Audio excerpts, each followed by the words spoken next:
D's. Opposition think they gon' win, well, we gon' see.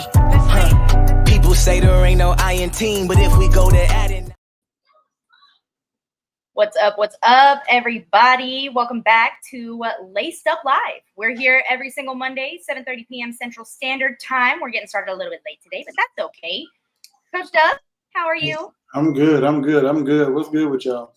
Good. What's good with the world? Let us know in the comments where you're joining in from. If you're on Twitter, if you're on YouTube, make sure you go to the opposite platform and subscribe to us. Let us know how you guys feel. Let us know the vibe through Longhorn Nation right now. How are we feeling? How are we vibing? I want like a temperature gauge on I want like a temperature gauge on the fan base real quick, because there's a lot going on. There's a lot going on. We have had a big group of recruiting weekends the past couple of weekends. Unfortunately, we weren't able to talk about it last week at all, but we're here. We're here now. We're gonna get into it in a second. But before that, I just want to ask, Coach Dub, how was your weekend? What all did you do this weekend? How is everything? So I actually went to a baby shower, man, in Houston. Yeah, it was guys there. I won a prize. Boy or girl? I played it. I don't know. We don't know yet. She won't keep it a surprise. So. Oh, I like that. I love that. That's so fun. It was cool. Just kind of get the house, but as you see, I got a new background. I'm still putting stuff up because I just moved. So. I know. I see your shirt. Yeah.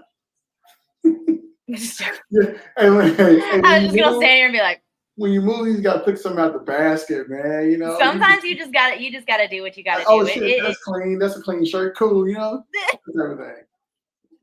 Look, I'm gonna keep it real. It looks good on you, Coach. Don't worry about it. How you feel though?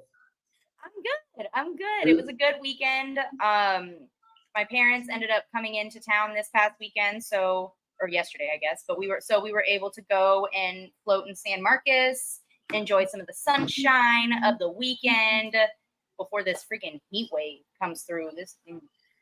It's hot, y'all. It's hot. Make sure you drink plenty of water and stay hydrated, because we don't want y'all to pass out, be in pain. So that's not good. That's not fun. If y'all are doing any sort of outdoor activity, make sure you wear sunscreen. Wear your sunscreen and drink your water. Drink your water. But drink your water. You were floating in the river, so. I drank water beforehand. Oh yeah, you were floating the river. Yeah, y'all dangerous. Drink the water beforehand. Yeah. Because that's the thing. That's how you see. As you get older, you learn things, because I learned, like, hey, I'm gonna take a BC powder or some type of aspirin before I take the indulge in any adult beverages, because I ain't having no hangover. Like I had 1 or 2 hangovers all my life. They're not that fun. So take an aspirin and drink.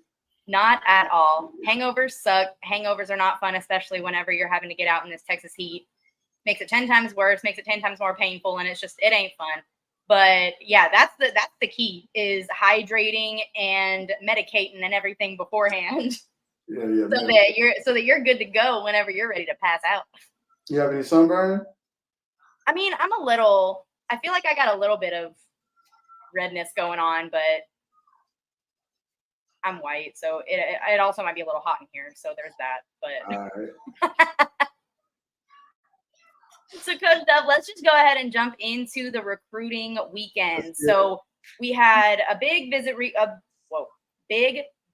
weekend last weekend that included guys like Dakorien Moore, and then you had another big recruiting weekend this weekend of official visits that included guys like Jaime Ffrench and Khalid Lockett, those types of guys. So what are you hearing? What's the vibe coming out of the official visit weekends? Like, how did things go? Give us the 411. Like, business went well. Like they loved every minute. It's an official visit, right? So they laid out the red carpet. Like, they're flying you in from Lambos.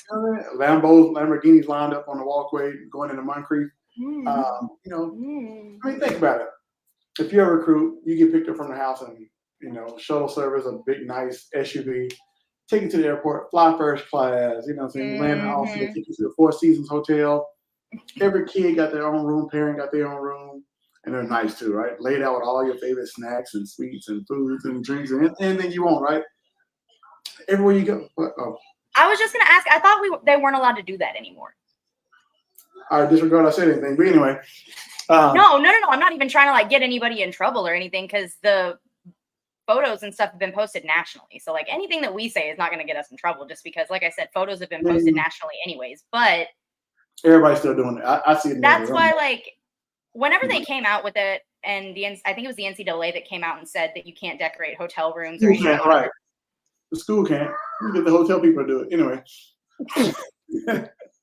Hey, technically the school didn't do it. The hotel people did, right? So we're gonna give you guys this stuff to make it look really nice in the room. Yeah. That's putting a lot of trust in people, nothing though. but bun cakes and all type of stuff in there, man. Look. Okay, man. but imagine if some of that hotel staff is like not Texas fans. That'd be awkward as hell. All that negative, like, imagine negative recruiting by like stealing candy and like. I'm sure they got some candy. I'm sure they took some of it, but like imagine that everywhere you go, you don't lift a finger unless you're eating, right? Like everywhere you got a shuttle in somebody's SUV or van or party bus, like wherever you go, and the parents too. Like the parents have their own separate party. That's how it should be. I got parents saying, "Yeah, we shut the club down." Like, wait, what? Like, you know what I'm saying? You did, huh? Like we were playing dominoes, we playing spades. I was like, "Oh, y'all having like a family reunion?" Like, yeah, they were jamming. I listen to their kind of music. You know what I'm saying? Hey, the parents had just. Hey, they were having a good old time. Right, then the kids had their hosts. They go out on the town. They go get seen and shown everything there is to know about Austin in the school. Like, man, like imagine that. Now the NCAA rule is you can take as many of those as you want.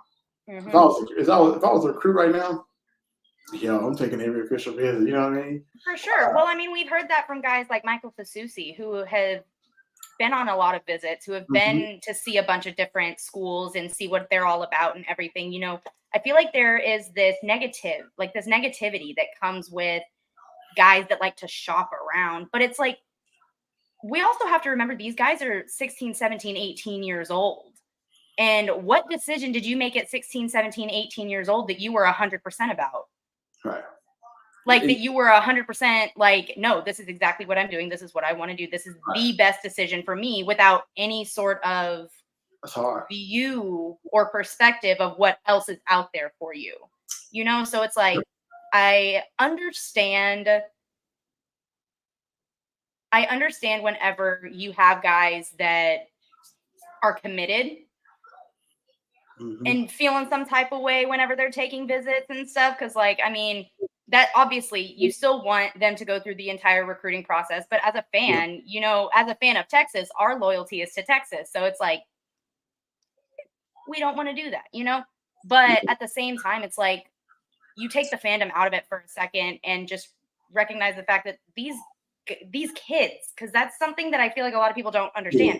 They are kids, are choosing the school that they are going to be furthering their academic and football career at.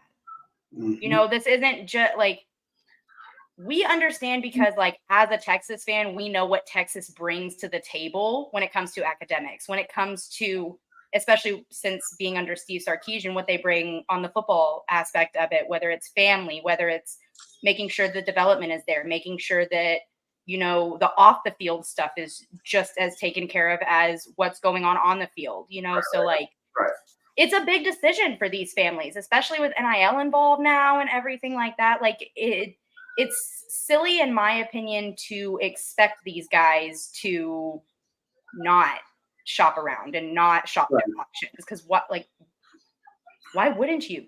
Right. And then, but you also run into this, I'll say this, you got to commit and take a spot before the spots run out too. So it's like, unless you're that highly recruited group, maybe number one in the nation, they're going to wait on you, right? But everybody else, like, if you ain't that dude, you might want to commit and take a spot, because you might not have a spot. So like, enjoy your visit, but like, hey, come on now. You know what I mean? So well, and that's the other perspective of it too, right? Is because like, if you know where you're going to want to go, or you know what the best option for you is, then you need to shut it down. Yeah. Because it's like, you're not only locking in your spot, personally, but you're also locking in a spot in that class in and of itself. Yeah. That's taking up a roster spot from that class. Right. So, like I said, I don't know. It's one of those things where I genuinely understand both perspectives, because I understand people getting pissy about it if they are committed and have been committed and all this other crap. But I think it's just one of those things where we have to remember that these are kids. They're kids dealing with a lot of quick fame, I guess is what you want to call it. Like, you're getting a lot of national eyes on you. You're getting a lot of national eyes on you very, very quickly at 16, 17, 18 years old. And I feel like a lot of people just really need to take that into consideration when talking about visits and official visits and recruiting and everything. Is we have to remember that these are kids. True that. These are kids, and you know, as long as you got a good group around you, like parent-wise, cousin-wise, brother-wise, whatever. I think that's important, because you see a lot of times these people like to just be hanger-ons and hang on to the kids. And they're there for themselves. They're not there for the kids, right? Then they tell the kids all the wrong things and make the wrong suggestions. So you got to have, you know, like we talked about with the turn time, like you got to have a good village around kids, because.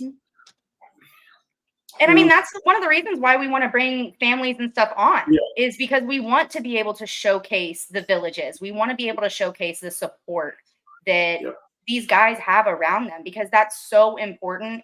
It was important in recruiting anyways, but even more so now that you have money involved. See what I'm saying? And that uncle sleazy cousin went over there like, hey man, you remember I gave you a ride? I need some, you know. I'm saying it happens, right? No, that's what I'm saying. Ding, ding, ding. Like, true. I was here the whole time. I need some money. You know what I mean? Well, it's like, nah, bust that. Well, I mean, it's like when someone passes away and family members start fighting over money. Money is the root of all evil. Like, money can be such a dangerous thing. And as a Texas fan, I know we boast about it a lot and everything, because it isn't necessarily something that we've had to worry about. Yeah. But at the same time, I mean, it kind of goes back to the Lambo conversation about making sure that the right guys are getting the right deals, and making sure that we are being proactive in paying attention to these guys, and proactive in our relationship building, and making sure we know who these guys are inside and out. Yeah, that's very important. And so I think the staff is really, like, they've done a great job identifying that, you know, and make sure they got kids that kind of fit in their culture. And so I can't wait to see summer's almost, well, it's not almost over, but you got July. But towards the mid-July, end of July, early August, these kids are going to start committing. Right? And now I think you're about to see, who we getting? It's like Christmas in the summer, man. I was about to ask. That was going to be my next little question, is when could you foresee that recruiting avalanche kind of happen? Because that seems to be kind of Sark's MO, is we got dates posted. He's patient, and then he strikes. And it's just a whole avalanche. I think a lot of kids have already made a decision, but they probably haven't went public with it. But we got actual commitment dates posted on each kid that you want. Like, hey, I know I ain't got to post a day, but yeah, come check me out. Yeah, I know where to find me.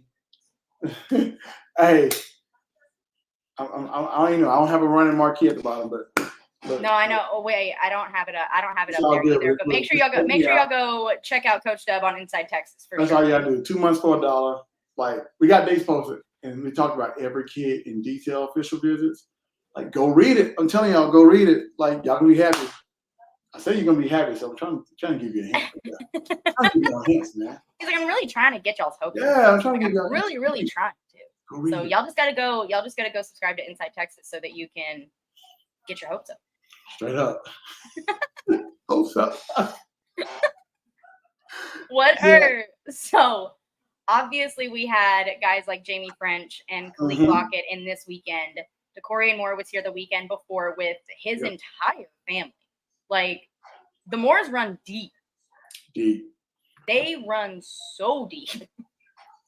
How many family members were there of Dakorion's? I don't know. He had the probably whole at least 10 tree there, right? 10 to 15. There were a lot. You know what's so funny? When it comes to official visits, you're only allowed to bring 3 people with you.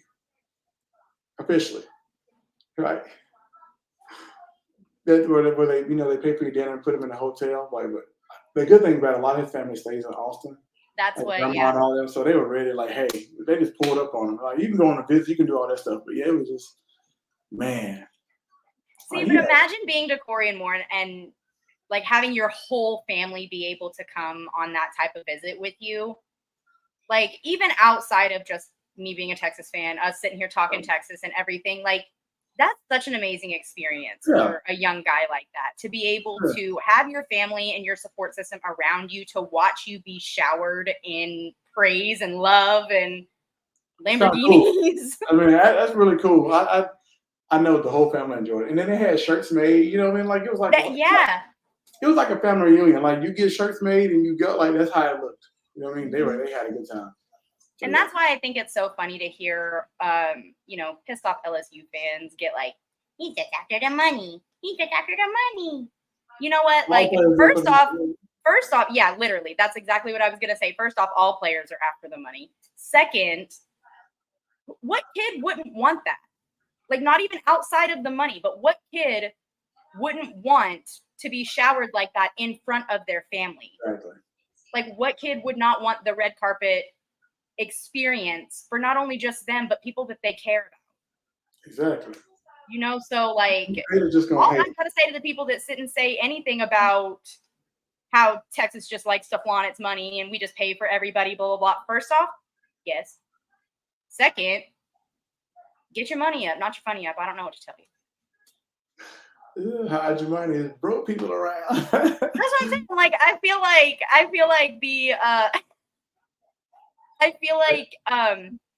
you know the Paris Hilton meme where she's wearing the tank top and it says "Stop being poor."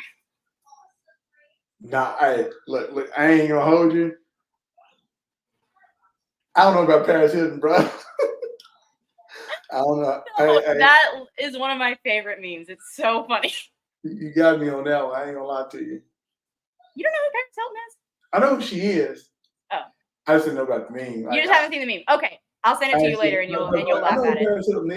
I'll send it to you later and you'll get a good chuckle out of it, I promise, because it is pretty funny. But yeah, I mean, what are the odds? What are the odds of getting a three-headed monster like Dakorien Moore, Khalid Lockett, and Jaime Ffrench? What are the odds of something like that happening in Austin? And let me just talk about how rare it is, because it never really happened once in Texas with B.J. Johnson, who was from South Grand Prairie. GP. Williams, Odessa, Sloan Thomas. Like, that was a trio. Mm-hmm. Hellified trio, right? And that was before social media and all that extra stuff. They decided to jump up and play all of a sudden. But yep. But sorry, I lost my train of thought. Yep. I got giggling girls over here. You just laughing. They were fine watching TV, and then all of a sudden they bust out into this. Oh, it's party time. But it's party time. Dad's not paying attention. I'm supposed to be asleep right now. But it's rare that it happens, and so you think these guys may be rated higher than what BJ and them were. But to land on 3, I think it's a new time, right? Because kids really got to decide this. If I'm a trio, I can see if Texas didn't have anybody on the roster right now. If we're coming in together and we're all gonna play and share, get the ball, it's one thing. But if you're really the third guy, do you really want to come to Texas? Do you want to be the third guy in a trio, or do you want to go be the man somewhere else? Mm-hmm. Like, now, most kids are followers, so they group up. Yeah. Me personally, it's nothing personal. If it was my son, like, hey, why would I go be part of trio? I'm gonna go be the man somewhere else and get the attention. So I'm trying to go to the league. I ain't trying to come share. I might share with everybody else, but at least I'm a man over here, right? Yeah. And most receivers think that way because they divas too. So I'm like, hey, but then you got a talented roster at Texas already. So that trio, that receiver room is deep. Nobody feels gonna hurt because they're gonna red shirt. I mean, that receiver room is deep to where a three-headed monster like that, it would almost be like an embarrassment of riches. Right. So you got to think about it that way. But if you could tell them on being a trio and coming in together, do they come in and play at the same time? I don't know. It depends on numbers. It could work out with all 3 play, right? We got some times together we brought in last year that nobody's really talking about. So bingo, right? You know what I'm saying? So it really just depends on their thoughts and how they feel. If you had to choose, who would be the one left out? Which one, as of right now, based off of visits and everything like that, who would you say? Who would you think? If you had to guess, who would be the odd man out? Or who, not even necessarily the odd man out, because the thing is all three of these guys have offers from other places that will be great. Yeah. Like, they're not just little schmuck offers. Right. You know, like Ohio State, Alabama, like. Okay. I know who I would say. I know who I would say. But this is just my opinion based off of what I've seen and my take on it. Let me not use a different word than left out. Let's say that maybe he chooses to go somewhere else so he can be the man. Yeah. And that's the thing. I don't want to make it seem like I don't. Yeah. Probably Lockett, right? And I love all three of them, right? I think all three are talented in their own rights and do a lot of things. I just maybe him just get kind of talking to the kid, kind of knowing him, like, you know what I'm saying? He's well aware. Like he feel like he could be the man. Because I asked him this question. I was like, "Yo, are you gonna be the next great receiver come out of Texas, go to Texas?" Because David Duvernay came. He's like, "Shut up, better Duvernay." I was like, "All right, I like that shit. I like that kind of confidence." Right? Duvernay's in the NFL doing his thing, right? So say, I'm better than Duvernay. He's like, "Oh shit, okay." I like that. I like that attitude. I can see that out of him. Mm-hmm. But you just never know. We'll see. If all three come, like great, pop the bottle, whatever, you know what I mean? Hey, if that happens, Chris Jackson deserves like a week vacation, an extra week vacation. Well, he got a vacation coming up in July. All coaches get, so he better enjoy. That's why I said extra week. Extra week. He earned that vacation time. But it's probably a topic for another story. Like I know they're ranked high 247 wise. I don't give a damn about rankings. Yeah. When I'm looking at film, looking at traits, I don't see that. I'm gonna keep it real. Yeah. I don't see top 3 receivers in the nation because there's only so many elite guys, and then the rest of them really group together the same to me. And that's just me from me watching film, looking at the traits, see him run routes, the whole nine. A lot of guys are right here. Mm-hmm. They don't get talked about just as good as these guys. So it's look good on paper, but what your ass gonna do when you get to campus? Because a lot of fans celebrate off-season shit from rankings and all that, which I don't care about. Show me what you're gonna do in the field when you get there. It's cool to brag about it on Twitter, all that. That's great. Oh yeah, talking shit. But I need your ass to be a 5-star when you hit campus. Yeah. And that's my take on it. So we'll see what happens. Like a Ryan Wingo. Yeah, I need you to be Ryan Wingo. Like Roy, BJ, and Sloan got there as freshmen. Yeah. Hey, go take somebody's spot. You know what I mean? So I'm curious to see, but I think they all can play and do great things. So we'll see. I could definitely see a world it's a pretty perfect world where all three come, but at the same time, I think it goes back to what we were saying about. Can you handle that? Can you handle it? That's the thing is that's exactly it. There's only one football. There's only one football to go around each play. So I'm excited, at the end of the day. I'm excited though, because you talk about it. This doesn't happen in Texas. It happens in other places. You know what I mean? You hear about receivers at Ohio State. Every year they got somebody. Receivers off receivers on receivers on receivers on receivers on receivers. One thing I do want that Ohio State has, they're always talking about having the top 3 receivers from their play on the field. You know what I mean? Yeah. I'm ready for that. Yeah, for sure. I'm ready for that. For sure. Yeah, we'll see. For sure. So what are some of the other names that we've kind of heard some rumblings about that really enjoyed their time on campus these past couple of weekends? What are some of the other names that you feel like people should really hone in on for the next month? Because like we said, there could be some pops pretty soon. Well, the thing about this last weekend, a lot of kids were committed to Texas already. They were on the visit. That was cool to see. But so talking about new name that could pop, a lot of people were committed. Yeah, because I think there were like 7. There were like 7 to 10 out of the 15 that were there that were already committed. Sorry. It was still having committed guys, but then you got committed parents talking to uncommitted parents. That in itself is a win, right? Because flex that shit, bro. Can I give a shout out if you watch this? Brandon Barnes, Elijah Bo Barnes' dad, yo, MVP. He's the MVP. Elijah's Barnes. dad is the real MVP? Yes, Mr. Barnes. I know you're Mr. watching. Barnes? I know you'll tune in. He's a real MVP. That's all I'm gonna say. Shout out to Mr. Barnes for being the real MVP and doing what he got to do. Straight up. Doing what he got to do because that secondary recruiting is looking a little sus. So, what are we gonna do about that? Hold on. I didn't think I heard you right. Say that. What's looking suspect? The secondary recruiting. Oh, I mean, we got guys committed. That didn't answer my question. Nah, fuck that. We not answer my question. No, fuck that. We keep it real in this show. All right, bet. That's what we do. Would there been top picks in any other class? No. But they top picks now because everybody probably won't, probably going elsewhere. I'm gonna keep it real. If I'm looking at film, they have some traits that you like. Were they really a number one target? So hell no. Keep it a book, right? Yeah. But they still can play. They're still good. Yeah. They have a lot of traits in it. They take them. Like these are the guys that probably go to TCU and get developed. And like, damn, why we didn't take this kid, right? Why we didn't get this kid? He went to TCU and Gary Patterson got his hands on him. Now can Coach Joseph and Coach Gideon develop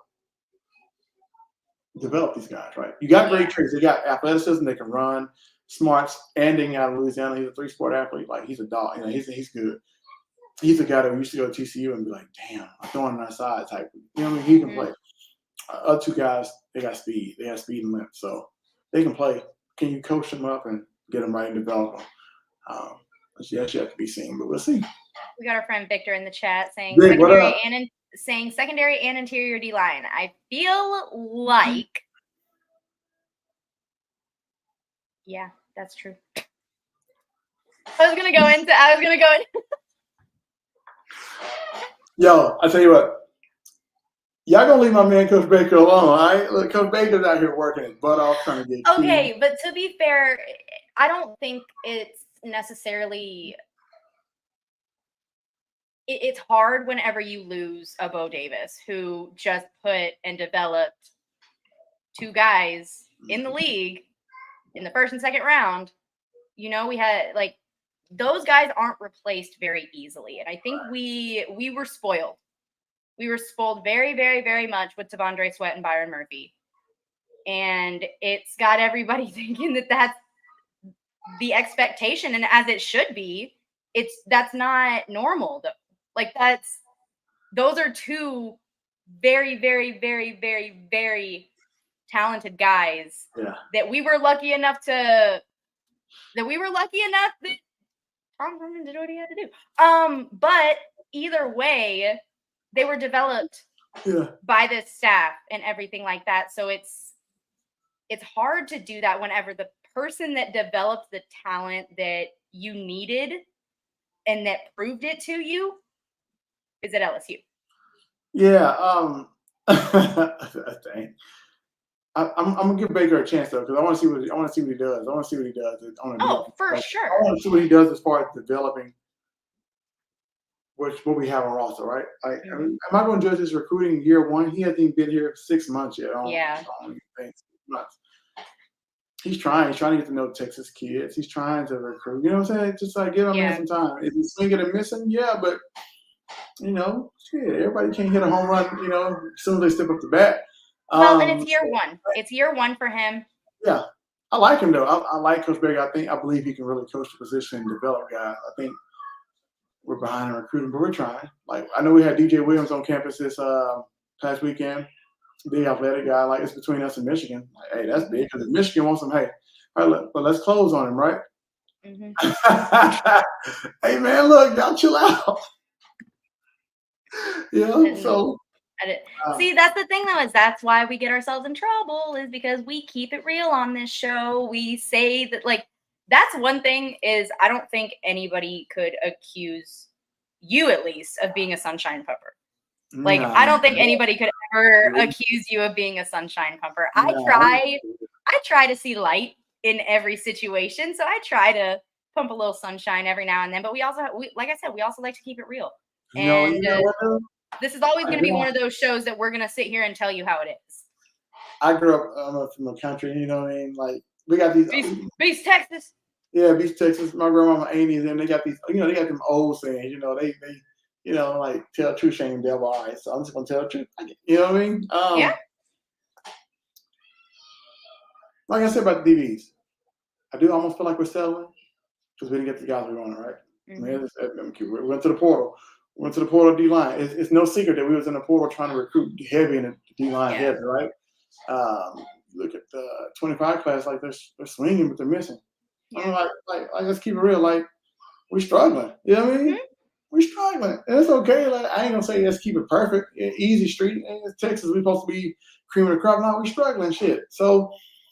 Well, and you're not going to be perfect recruiting every single position. Like the offensive recruiting is through the roof right now. So we have things to be excited about when it comes to recruiting. It's not just about the negativity. It's not just about the things that we're doing wrong, but we would be remiss to not bring up what we are struggling with. Because that's exactly what we're here for, is to be able to sit and tell everybody what we need to look out for, the issues that are arising throughout recruiting, throughout fall camp, throughout the season. That's exactly what we're here for. So straight up. So I think like if we land 2 guys out of this class, I'll be extremely happy.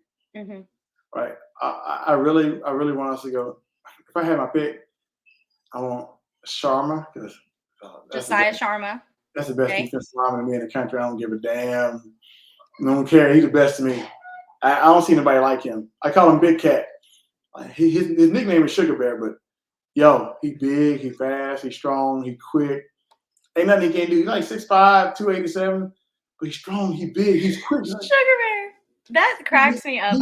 He can run. He's a big kid. He's athletic.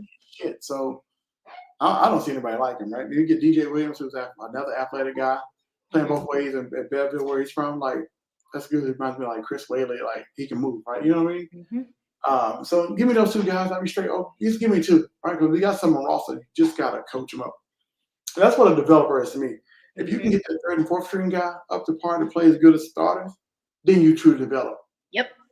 Right. Taking a guy who can play already, who has all the athleticism, God-given talent, and he does well, and you teach him some stuff, that shit ain't development to me. Yeah.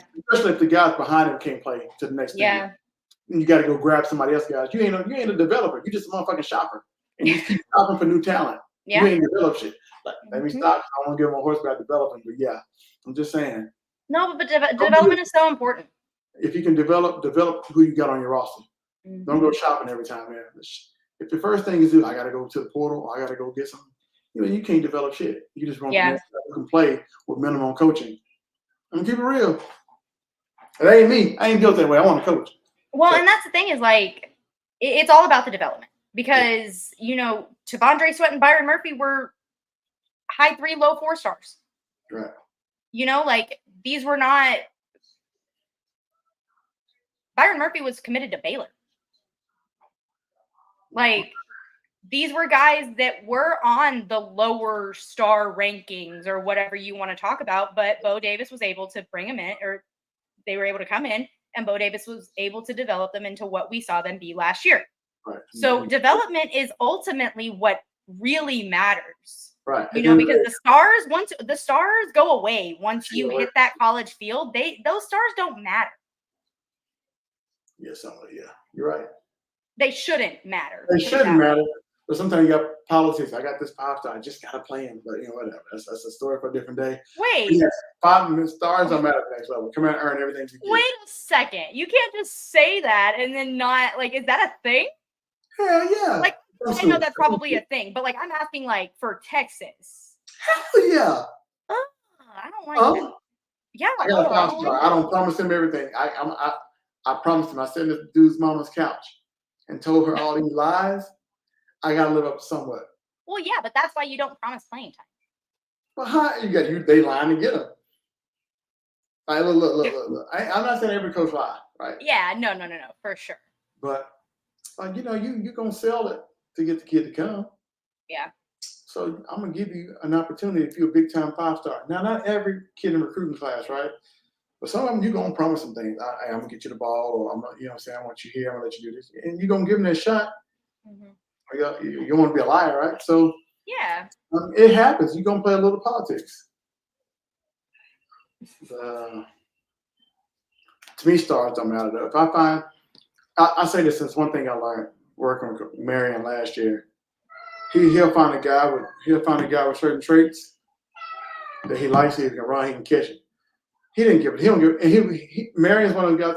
Like if I talk to a college coach and be like, "Hey, I got this kid," the first thing they always say, "Well, who's offering?" Mm-hmm. The fuck doesn't matter. Do you think he can play? Do you think he can play? I don't care who else is offering. Mm-hmm. If you think he can play, you like what you see, offer. Quit being scared, right? You don't trust your evaluation.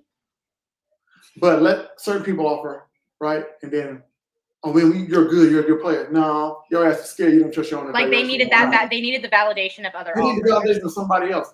So one thing I learned from like Marion, you're going based off of an evaluation from somebody else. right. Is ultimately what it boils down to. It is, and it's one thing I learned. Like with Marion, like you don't care who's off. He'll be the first. He ain't afraid to offer first. He'll jump out there. Like I like a kid. He can play. I'm gonna offer. Yeah. You got a lot of coaches like that. But some that sit and wait. I'm gonna see who's offering them, and oh yeah, we want him, right? It's like. And what way do you think Sark and Chris Jackson approach it? Like how do you think that they approach receiving, like the receiver recruiting? Have you seen them jump on and offer somebody early first? About what? Have you seen them offer anybody first? To be fair, I don't know who offers first and who doesn't. Like that's not like I just know if Texas offers them or not. Like I'm gonna be real honest. I don't pay attention that much to exactly who all is offered. So I don't think I'm the right person to say that. Yeah, you know what I'm saying? You got me. Are you jumping out there first? Like there's an 8th grader right now killing on 7-on-7 circuit. Killing. And he's an 8th grader, but wait a sec. Hold up. Did we get a commitment? Yeah, dang, and he texted me. I feel bad. I need to have my phone. If anybody's been reading and following me, y'all know John Mills is coming to Texas. You know what I'm saying? Big John, that's my boy. Big John Mills. So what is that? Okay. So what does that mean? What does that mean for Texas? What exactly does that mean? Interior offensive line, obviously. That means we're about to be done. That means we're about to be done. You got 2 Coleman brothers. You got the kid from more Portneches. And you got Big John. You got one more spot. Mm-hmm. John. Hey, I love that kid. I love the shit out of John. You like that? You like that one? That's a good one? I was talking to him, right? And I was watching this film. And oh, man, it's so funny. I was like, John, his first clip, it's like an 80-yard touchdown by the running back. But John is following him the whole way. And I said, John, where the hell are you going? He's like, shit, I'm trying to score too, coach. I said, you know what? You're my favorite lineman. Fuck this. Because he said, I helped your ass. I'm getting involved too, though. I was trying to score. And this big dude run down. He's nasty. He's mean. Like, he'll finish kids. He going to block you to the sideline and then point to your parents like, yeah, come get your son. Like, that's what kind of kid he is. I love that. He got a mean streak. That aggressive Michael Orr, he needed to go on the bus type. Yeah, you need to go on the bus. And one thing, I was talking to him. He needed to go home. It was game 5 of the finals. I was talking to him. And he said, hey, coach, I know you're in Dallas, but he said, you're a Mavs fan? I was like, hell no. He said, cool, I can say go Celtics. I said, hell yeah, say go Celtics. So me and him cool all the way. Yeah. Sorry, I know. I love Big John, man. Big John. I don't know what that had to do with anything. I mean, I'm just saying, me and Big John got this relationship. Big dude out of Cali. I like the cat. We bonded over our hatred of the Mavs. Hey, we bonded over a lot more, but Big John's my dude, man. I cut for Big John. I'm glad he committed to Texas. Really big pickup for Texas, right there. He was just there. He was just there on his official visit a week and 2 weeks ago. Saw everything he needed to see. Boom. Big John. That's how we do it. And that goes back to exactly what we were talking about earlier about if you know where you want to go, make sure you get your spot in because those spots are going to go quick. Yeah. So you got to make those decisions. You got to get the ball rolling if that's what you want to do. So you know what? Shout out to John Mills. Hook 'em horns. Let's go. Let's go. You know what I'm saying? Big John. That's Big John. I like Big John though. Big pickup for Texas right there. It is. I don't know.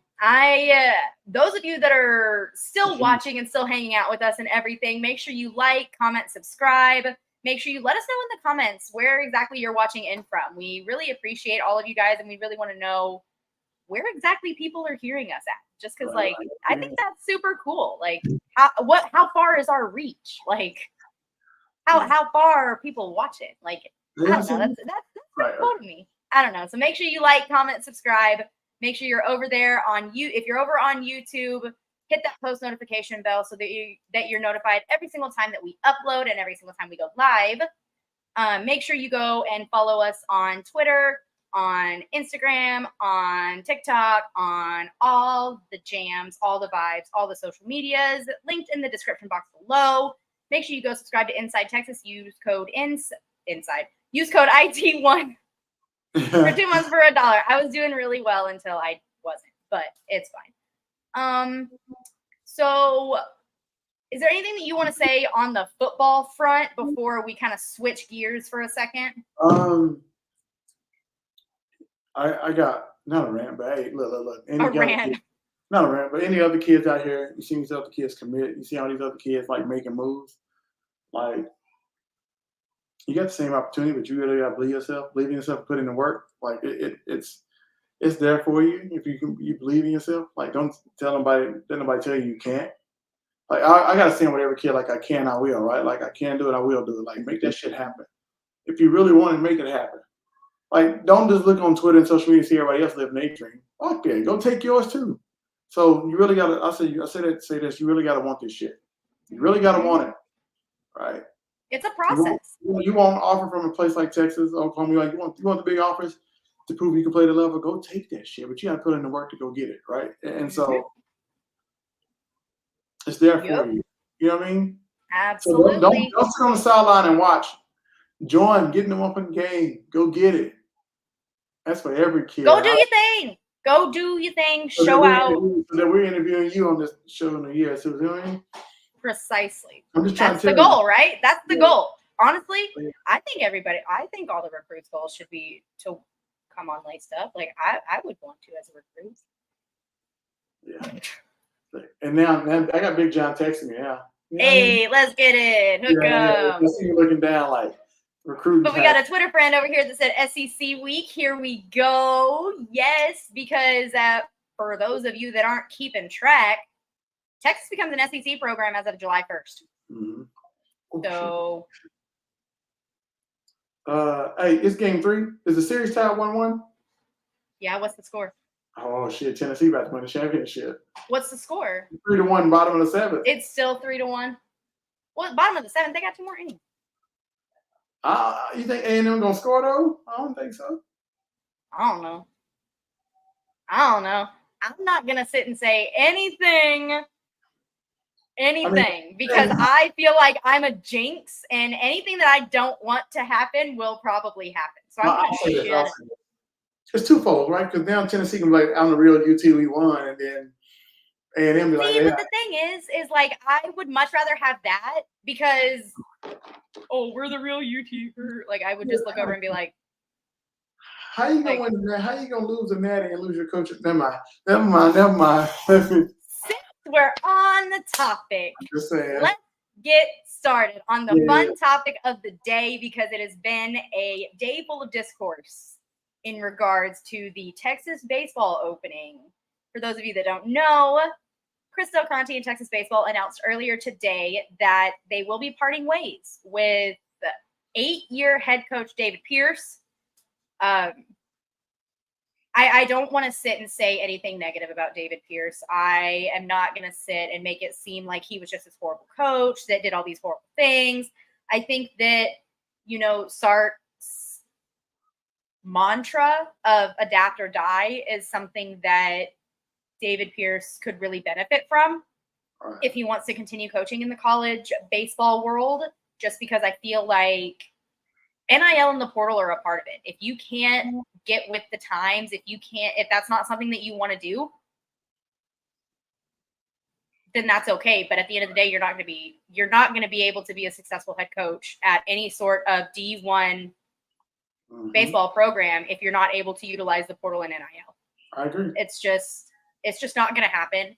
So I just think that, honestly, at this point, I don't even care because obviously the two names that are being thrown out a lot are Jim Schlossnagle, the head coach at Texas A&M, and Tony Vitello, who is the head coach at the University of Tennessee, who are hilariously both playing for the College World Series right now. Exactly. So, I think my favorite joke of the day was all the A&M fans and stuff in the comments saying like,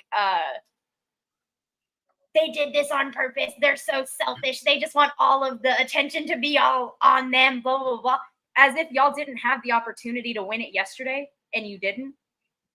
Like, I'm sorry, we're not psychic and didn't, like, you're telling me that CDC knew that you were going to lose yesterday?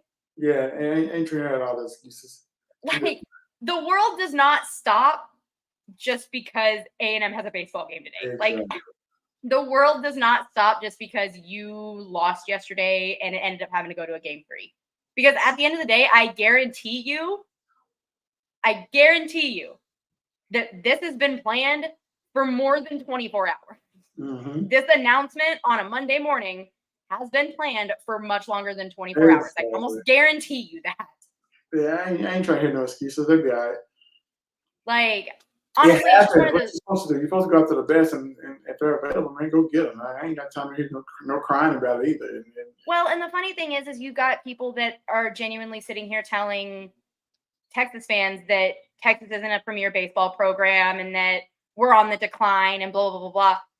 Well, we have been in a few down years, and we still made it to Omaha. So, like, say, which one would you rather have?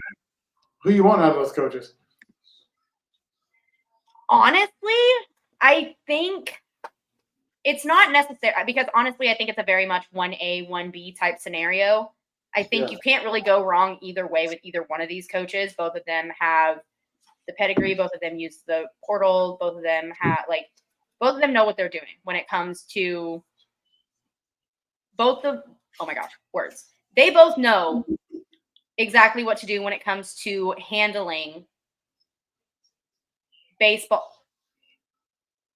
Sorry, the game is on in the background, and I think Tennessee just scored again. But okay, Tennessee for the win. Tennessee just scored again. How to win that championship. But honestly, I think I would rather have Tennessee's coach. But I think that for me, like I said, it's very much a 1A, 1B. I feel like I would prefer Tennessee's coach just because younger. I like the energy that he brings. I know a lot of people think that he's a douchebag, but a lot of people think that Texas's are full of freaking douchebags too. So I'm like, makes sense to me. Like, I don't care. Right. Like the way that he stands up for his players, the way that he stands up for his program, the way that he will go out and get ejected just to hype his team up. Like, that's the kind of coach that Tony Vitello is. And everybody can sit and say whatever they want about how big of a douchebag he is. You know, you would sit and say that he's a douchebag until he's your coach. Right. Because then you'd love it. You know, you'd love the energy. You would love the fight. You would love the passion. You would love how much he stands up for his players and his program. Like, it's two different perspectives of the same freaking thing. Right. You know? Well, so, I got to be honest. Like, I kind of keep up with baseball, and not as much. And I've always wanted to ask this, and maybe you can tell me because you're softball. What all does the manager or skipper do? The manager? Or whoever, like the person that's over the team head coach. Like the head coach. Yeah. They do everything. They make lineups. They make sure, like, the head coach is in charge of. I'm gonna be real honest. I'm not a head coach. I don't know if you do this, but I'm not a head baseball coach. So I don't know exactly what goes into it, but I know that, like, obviously you have to deal with lineups, you have to deal with injuries, you have to deal with NIL, you have to deal with portal, you have to deal with. I'm not joining. I'm sorry. They got John Mills. Anyway. I was like, what is going on? He's interviewing right now. Oh, that's good though. Love that. Yeah. I will. Good job for you, John. Love that for them. But the only reason I asked that because in basketball, you coach, you develop, you run plays, you do all the right, you make adjustments. Football, I get it, X's and O's. Yeah. Like volleyball, I can even understand that mix matching. You know.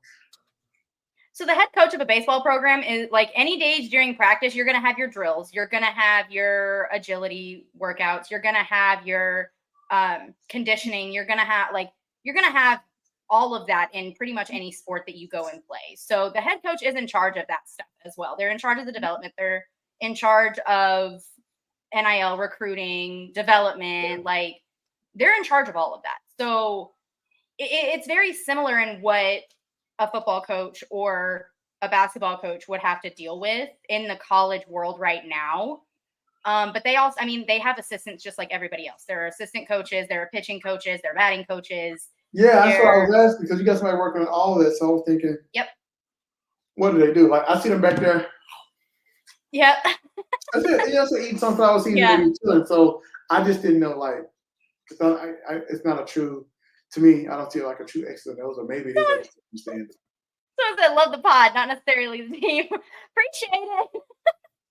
Hey, appreciate you. Thank you so much for watching. We really appreciate you guys. Thank you so much. Man. Money talks. Hey, like I said, get your money up, not your funny up. That's not our problem. And I probably I see his name. I see OU just created that little one fund for their might be a good thing for them. Yep. And that was, I actually got into a discussion with somebody on Twitter earlier about it because he had posted that their collectives had come together in kind of like a one fund type situation, kind of like what Texas did. And I said, I was like, honestly, I feel like that's when our NIL program really hit the ground running, is when they were all able to come together and create the Texas One Fund. And so it's really cool to see other schools being able to do that too. You know, like other schools having the same idea and seeing it all come together just to create one fund. Because like as a fan or as a donor, I guarantee you it's a hell of a lot easier to do it through one place than it is to go to a bunch of different collectives to make sure that the O-line is getting paid and the tight ends are getting paid and these people are getting paid. You know, like I guarantee you it's a lot easier for them to donate just in general, but it's also probably easier for them to allocate funds too. Gotcha. Well, I guess we'll see. Yeah, so he said the one Oklahoma, is that what it's called? Yeah, I think so. One Oklahoma. Okay. But like I said, it's just one of those things where it's cool to see how NIL and stuff is already evolving. You know, how everything is already evolving. It's already changing. It's already adapting to everything that's going on in the college football world right now. What are you smiling at? Hey, it's other recruits right now. Like, Big John joined. Hey, coach. Like, their recruits responding to like John coming in. Like, a lot of people love Big John. That's on a recruit. We're like, oh shit, coach, Big John responded. I don't know, and I'm like, let me pull the trigger. You're like, come on, man. Come on. Hey, look. Hey, this is exactly what we were talking about, the Avalanche. I need somebody to commit live on here. That's exactly. Oh, imagine. I would love for that to happen. Anybody who wants to commit on LacedUp, let me know. Hey, and I just want to say this because 1982 Boomer Sooners here. What do you feel about your trio versus the trio Texas might get a receiver? I want to throw a question. I want to throw a question to somebody else. I don't know. Okay, so hold up. So our trio is, you got Isaiah Bond. No. Recruit wise, what they're bringing in. Okay. I was like, wait a second. Hold on. Let's go through this real quick. Because if we get Ffrench, Lockett, DJ Moore, and then they have Marcus Harris, and I drew a blank. It's another kid. It's another kid. I can't think of his name. And then Emmanuel Choice from Lancaster, who just committed. How do you feel about that trio? Because that's going to be the comparison. It's going to be our 3 versus our 3. Oh, yeah, for sure. It always is. Somebody 903. You see him? Yeah. Somebody see? Look at this. Yep. We got some 903 love out here. Yep. Yeah. Some 903, some Beast Texas love out here. Some Beast Texas love out here. But at the end of the day, honestly, at this point, I genuinely don't care who is the head baseball coach. I trust CDC. I don't feel like he's missed yet. in Did any of his. Did he hire Pierce? No. Oh, he didn't. There was a So CDC. David Pierce was hired in 2016. I'm gonna be honest. I don't know when CDC came. I think it was. Hey, Steve Patterson got one right, kinda. 19? I don't know. Honestly, I don't get me lying. Okay. Don't get me lying, but I for whatever reason I want to say that it was a Steve Patterson hire. Okay, and then you have I'm trying to think. Who else is there? Hey, I don't know. There's so many coaches like his flip. I know basketball. I know. Well, the thing about Texas is a premier baseball program. Like right. I don't know why people seem to just fail to forget that or like fail to remember that. But at the end of the day, we're not just gonna go. Like Texas has only had 5 baseball head coaches since like the early 1900s. Like Texas, it's so funny because you hear Texas and automatically you think of like the coaching carousel that we went through when it comes to like Texas football and everything like that. But it's so funny because Texas baseball has basically been the complete opposite. Yeah, it's been the opposite, and so I need to be like I watch Texas when they get into the World Series, right? In the conference, and they watch, make a run get to the World Series. I watch them, but like it's so hard for me to follow baseball like game in and game out. I ain't gonna lie to you, it's hard. They're long. I try. They're long. They are.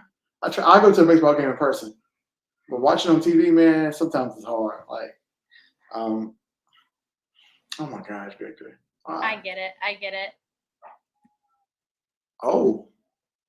I feel like that's a good question. So for those that don't know, baller.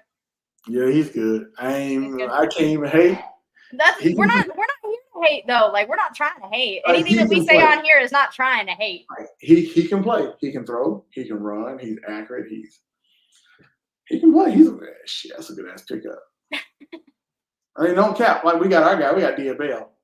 So they got their quarterback. Mm-hmm. That's good, right? I mean, the games to be good later on in the future. It was funny because someone posted that Jaden O'Neal committed to OU in one of the group chats and stuff, and I said, "Don't care, got Dia."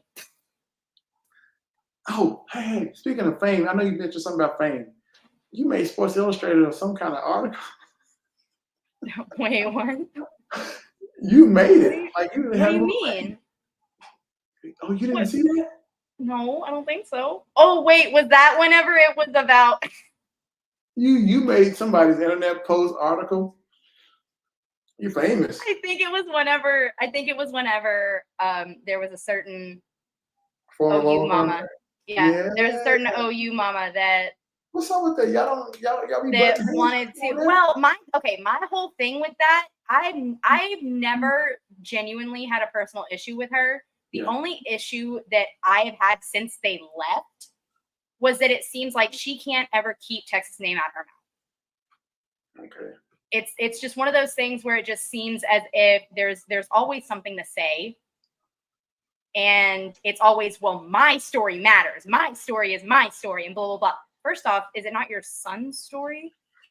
Yeah.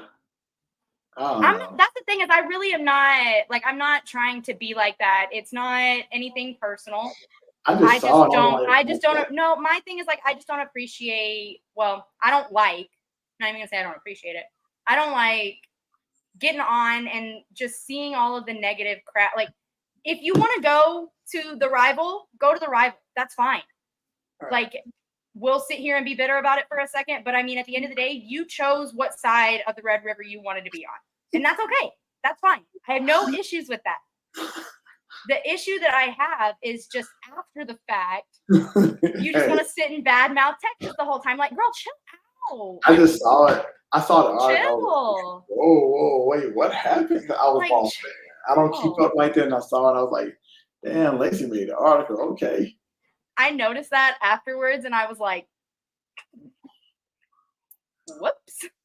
She probably blocked you now, though. She probably blocked you. Who knows? I don't know. That's the thing. Is like I said, it's never been anything personal. it's just been a crazy situation that if you hate us so much and you had so many issues, why are we still in your head? Like, I get the rivalry, I understand, but if we really don't matter to you and you're not as bitter as you're acting, then we need some ratings. Let's just bring her on the show. Well, no, because that's the thing is, like, I'm not even trying to.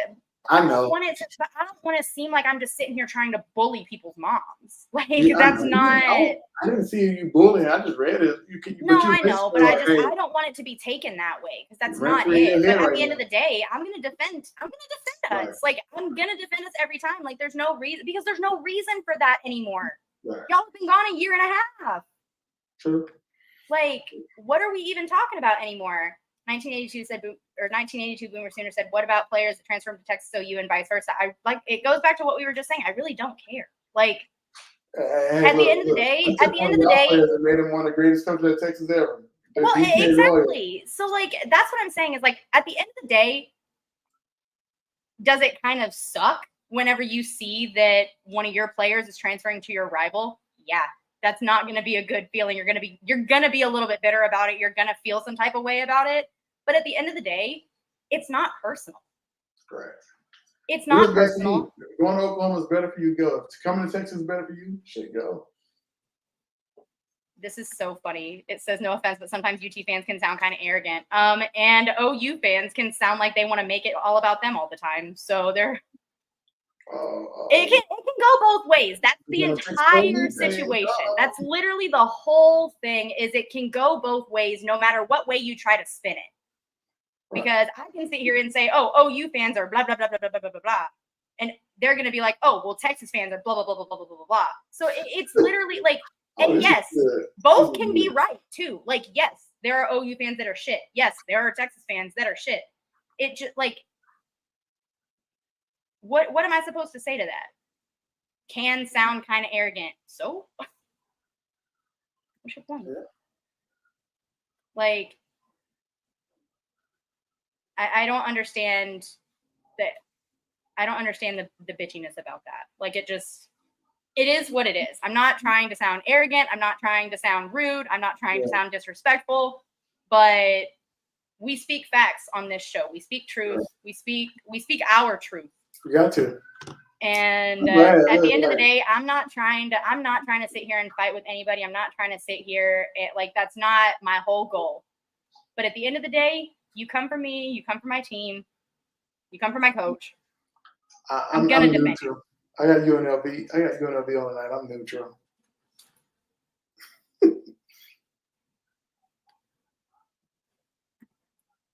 I'm not gonna. We're not just gonna keep doing this whole back and forth about the whole arrogant thing. But I didn't. That's not what I was saying. I didn't think that you were saying that I was arrogant. Chill, Boomer and Sooner. Didn't Boomer and Sooner crash coming out the tunnel? Never mind. Let me stop. They was on the wagon and tipped over. Okay, honestly. People falling will never not be funny. I don't care. Like, I'm sorry if anybody got hurt. Yeah, I don't want the horses or the ponies or anybody get hurt. Yeah, like I don't want anybody getting injured. But objectively, that shit was funny. But they tried to whip. They tried to whip that wagon, and the pony said, and then coming out the tunnel, Venables fell, and the players were stomping on him. I literally jokes right themselves. Somebody just showed. Or just that video just resurfaced on my timeline the other day. And I remember being like, is anybody going to stop and help him? Or y'all just going to like jump over him and run over and trip and fall, like trample it? Like, is anybody going to stop? All the smoke, I don't think they saw him. That was kind of like, oh, okay. That's so dangerous though. Like, oh my God, that poor guy. I'm not even like, that was one of those situations where I was like, oh my God, like somebody help him. Yeah. Somebody help him up. So we got recruiting, we got baseball, we talked about everything tonight. So now at this point, we're just sitting here. You got a parting shot? So what? You got a parting shot? You got something you got to get off your chest? You got to say? Me? Yeah, just let it out. I don't give. Hey, honestly, that's the funny thing is everything that people think that I really get annoyed with or I really get upset with and everything. I have my words. I make my jokes, but I'm good. Like I'm straight chilling.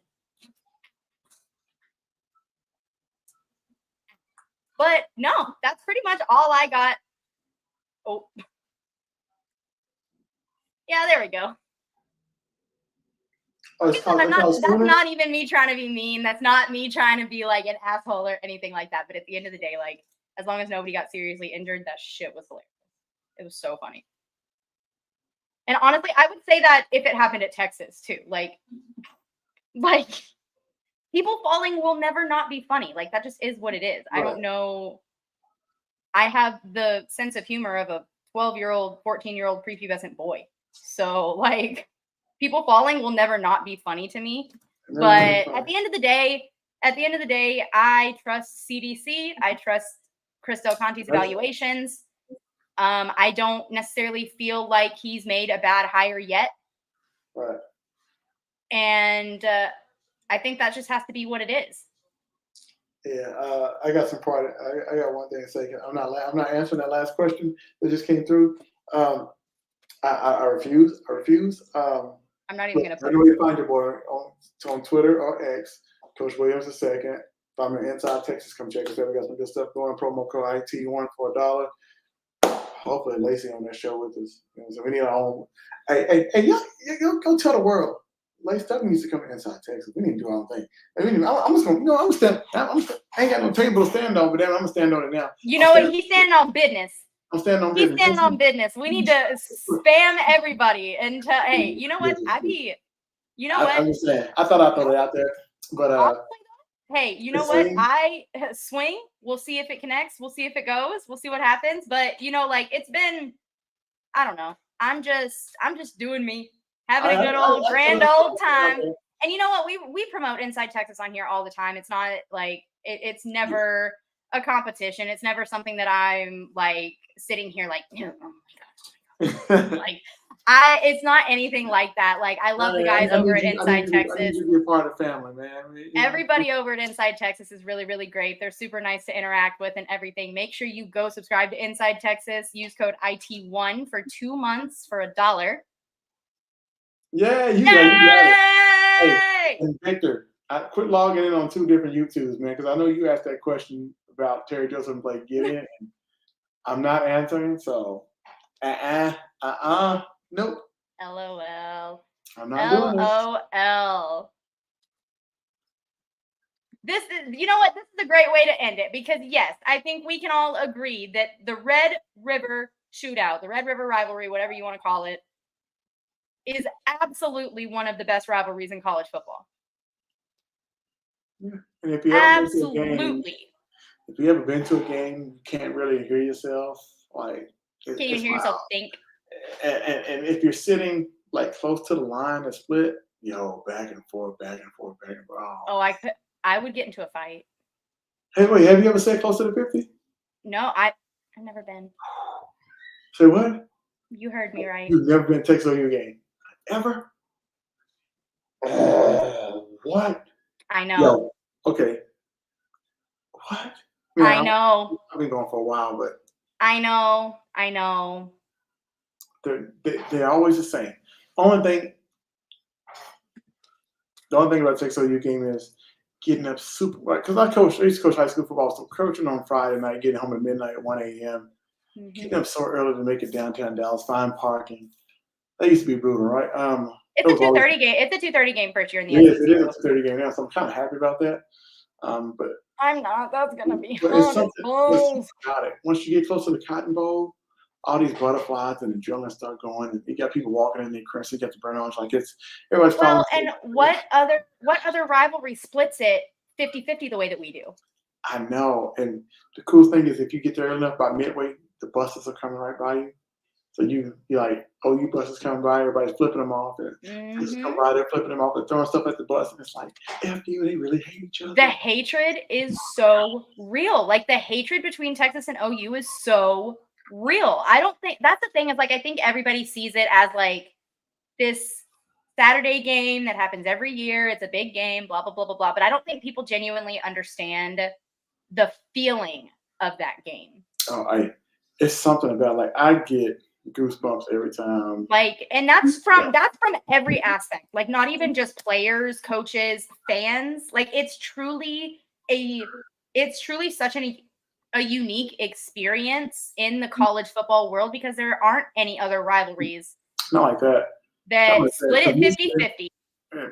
Yeah, split 50 because Michigan and Ohio Whereas, like, one side of the field is a home game, the other side, like, you march down the field and you're sitting there getting booed and shit thrown at you going into your own end zone. Right, and it's so funny when they come at the end zone. If you sit in the middle, you kind of hear both. But I've sat in the end zone once on the Texas side. All you can hear is like the boos when Texas comes out. Yep. On the side. But then as soon as they cross the 50, you hear, nothing but cheers. give them hell, make them eat shit. I ain't never heard that version. What do you mean? That's what the students say. Huh? That's what the students say. Make them eat. Okay, Yep. Yep, it's give them hell, give them. Yeah, I did. So it's give them hell, go Horns go. That's normal. Give them hell, give them hell. OU sucks. Right. Anytime we play OU, and then the students have always said, give them hell, make me eat shit. Which I always like better, and I still say it like that to this day. You will never not hear me. You will never not hear me making that. All right, everybody. Eliza needs this year. You need to go. She needs to go to the game. She needs to go. I don't care what happens. How got to go. You gotta get you a. Y'all can donate. You get a press pass. I don't know if you're on the sideline. You need a press pass. So don't play with me. 2 years in a row. I said, well, this has been a while, but I went, and I always said right next to like Sam Elliger's mom and them. So that's how I ended up on TV because my seats are right next to me out there. And so that was cool, right? But it was so. Every time you go, I swear. I feel like I would throw up from the anxiety. Like, I feel like I would be like, oh. No matter what, every game is different. It's like, oh, it's like, oh my gosh, here we go, right? Like, you know what I'm saying? Like, they're cheering when they're warming up. Yeah. They're cheering when they're stretching. Yeah. They're cheering when they're running back into the tunnel before they come back out again. Like, they're cheering everything. And then two teams meet at the 50 and about to fight. It's like, oh, it's dirty. It's dirty. Like, and I think that's one thing that a lot of people have missed about like the Texas A&M rivalry, because you want to talk about two fan bases that hate each other. Texas and Texas A&M fucking hate each other. Can we talk about that a little bit? That's gonna be one hell of. Yes, we can definitely talk about that because the first year, right? That's gonna be the loudest, rowdiest, most. So bad. Oh my gosh. Yes, UJ and Florida play each other in Jacksonville. Biggest cocktail party, outdoor party. That is very cool. Largest outdoor cocktail party. I've heard that that's a really good, but even then they still don't split it 50-50 like they do. Right, they don't split 50-50. I don't think there's a rivalry out there that splits it right down the middle like that. Perfect. And also, what is because the Cotton Bowl is basically as neutral of a neutral site as you could get. Yeah. So what I wonder what, like, I don't know where in Jacksonville they play. So is it as close? No. As Texas OU? Because Texas OU is literally within 4 miles. Could be. I think Gainesville maybe a little further than or something like that with Texas. It's not the same. It's not the same distance wise. Okay. Jacksonville's, I think, up north. Florida, and Gainesville. I don't know. I'm not even about to sit here and act like I know the geography of Florida. Yeah. Texas OU just a different. It's just a different beast. And then you got to stay there. Like, you got Fletcher's corn dog. You got funnel cakes. You got all the fried shit that you could ever want. And if you win, you want to walk around the fair with your hair.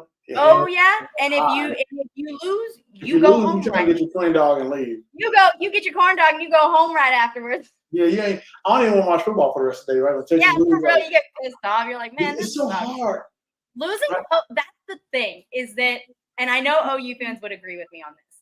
Losing to OU is like someone coming up and punching you in the gut about 8 times and then kicking you in the balls. Hey, just for funsies. just for fun, like losing to OU it's a painful experience. But I can guarantee you that they would say that losing to Texas is a painful experience too, because losing to OU depends on how you lose to OU. That's we all one know, thing. Rivalry too. We've had some 65-13 blowouts, and it was like, oh my god. But we've also had a 49-0 blowout. You know, so it's like, but like being in the stadium, get beat 65-13 hurt. Oh, for sure. Like, and they beat us like that 3 times. See, losing to Texas it sucks. But beating them 45-12 during the national championship run was great. Because like that was great. Like, oh, I knew it. Like, yes. Honestly, I know everybody, all OU fans kind of dismiss the 49-0 year. I mean, I would too, but it was truly one of those experiences where I'm like, there's no way this is gonna happen. Oh yeah, that was bad for them. Like, there's no way this is about to happen. Right. Yeah. And what happened? What sucked about last year? What sucked about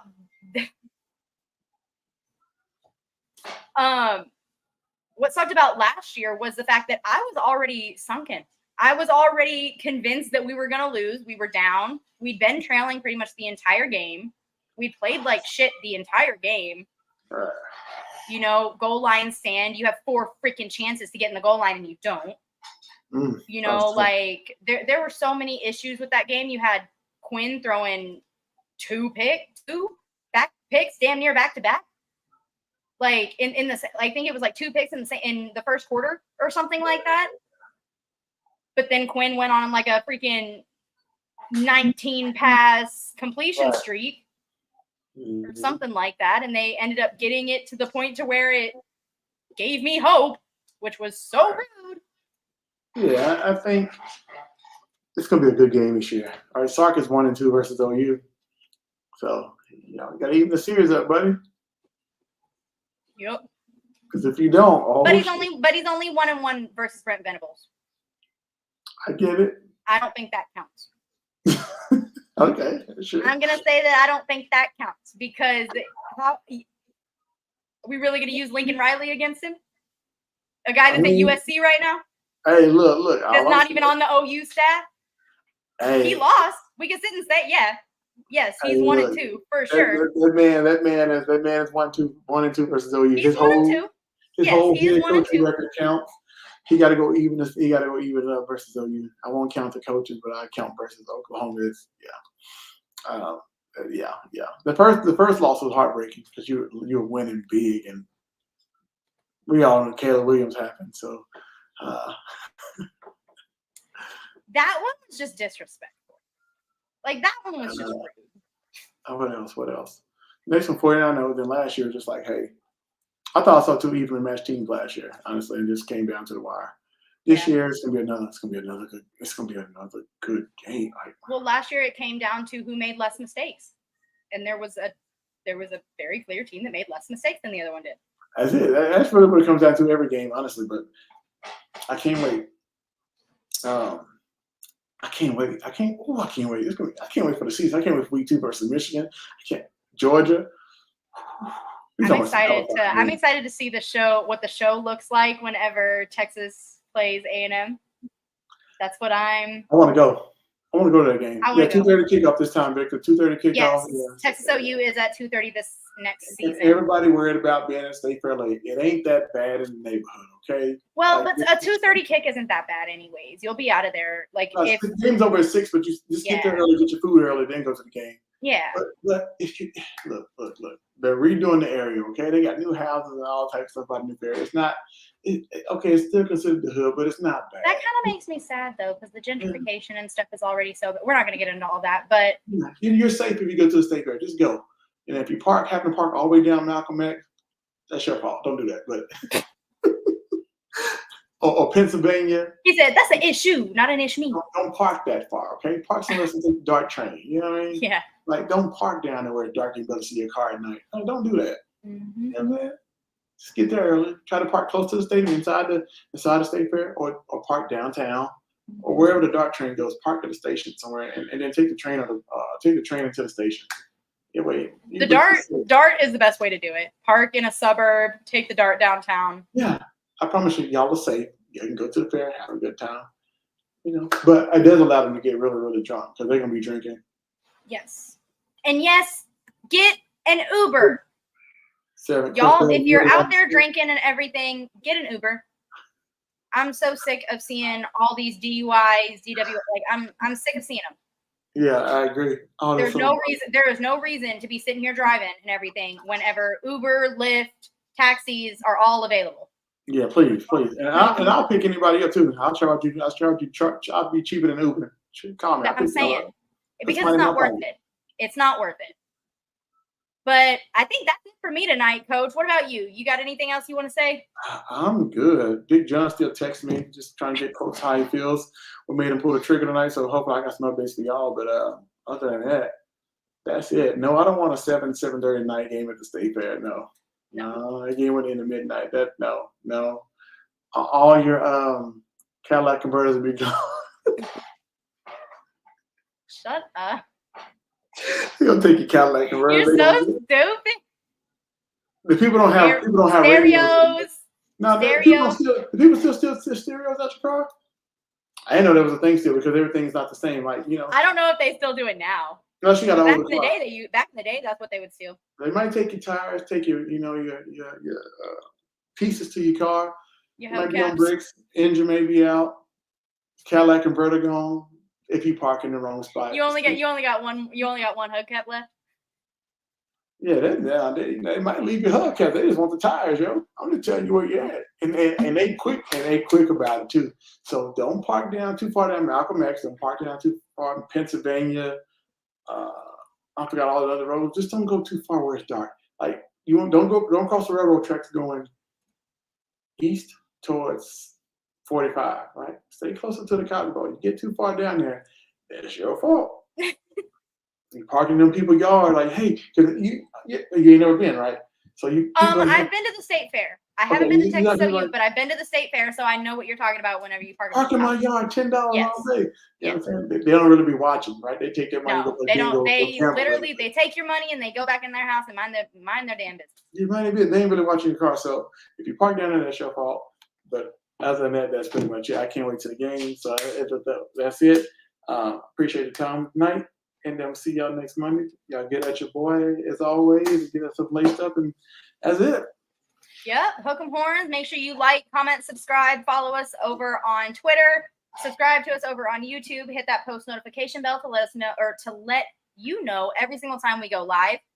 We are live every single Monday, 7:30 p.m. Central Standard Time. It's always going to be me, Coach Dub. We might have some friends in here every once in a while where we like to sit and have conversations with people and just see how things are going. But for the most part, it's just us every single Monday. We really, really appreciate you guys joining us every single week. Hook 'em horns. Thank you so much, Coach Dub. Anything else you'd like to say? If you haven't watched film on Josiah Sharma, go do so. Go do it. Just learn about Josiah Sharma. Cool? All right. Cool. That's one thing I'm giving you. Cool. Hook 'em. All right. Hook 'em, y'all.